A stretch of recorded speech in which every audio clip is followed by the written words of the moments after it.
ஆதி சதுர்வேதங்கள் ஓதும் பரஞ்சோதியே எங்கள் அச்சனார் கோவில் அரசே. நம்புவோர்க்கு உபகாரி என்பதில் இவரன்றியில் நாட்டில் ஓர் தெய்வம் யார்கான். ஆதி சதுர்வேதங்கள் ஓதும் பரஞ்சோதியே எங்கள் அச்சனார்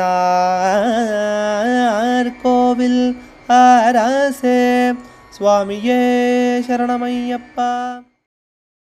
அச்சங்கோவில் அரசே சரணமையப்பா. பகவானுடைய 226வது நாமா திருப்பெயர் அணுரூபாய நமஹா. அணுவின் ஒருவனுக்கு நமஸ்காரம். அணுவின் ரூப உருவமுடையவன். எந்த ஒரு பொருளுடையவும் பகுக்க முடியாத, அதாவது பிரித்து பார்க்க முடியாத நுண்ணிய பாகத்திற்கு அணுன்னு பெயர். நமது பண்டைய சாஸ்திரங்கள் படியும் விஞ்ஞான ஆராய்ச்சிப்படியும் அணுவே எல்லா பொருட்களுக்கும் ஆதாரமாக இருக்குது, மூலக்கூறாக இருக்குது. அதில் எப்போதும் உயிரோட்டம், சலனம் இருக்குது. அதில் அபரிமிதமான சக்தியும் இருக்குது.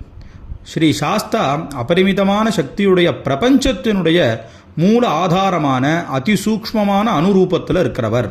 அனோரணீயான் அப்படின்னு பகவத்கீதையும் சொல்கிறது, கட்டோபனிஷத்தும் சொல்கிறது. அணுவிற்கும் சிறியவன் அப்படின்னு பகவான் அந்த ரூபத்திலும் இருக்காராம். அதே பின்னாடி வேத மந்திரமே சொல்லித்து மகத்தோ மகியான், பெரியறதுக்கெல்லாம் பெரியவராகவும் இருக்கார் அப்படின்னு. இதை திருமந்திரத்தில் கொண்டு போய் திருமூலரும் கொண்டு போய் சொல்லும்போது, அணுவில் அணுவினை ஆதிப்பிரானை அணுவில் அணுவினை ஆயிரங்கூறிட்டு அணுவில் அணுவை அணுகவல்லார்கட்கு அணுவில் அணுவை அணுகலுமாமே அப்படின்னு கொண்டு போய் சொல்லி, அணுவில் அவனும் அவனுள் அணுவும் கணுவர நின்ற கலப்பது உணரார் இணையிலி ஈசனவன் எங்குமாகி தனிவர நின்றான் சராச்சரம் தானே அப்படின்னு கொண்டு போய் திருமந்திரத்திலையும் சொல்கிறார்.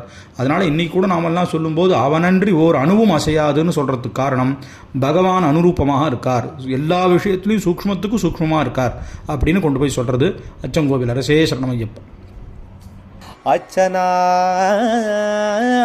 கோவில் அரசே. சுவாமியே சரணமையப்பா.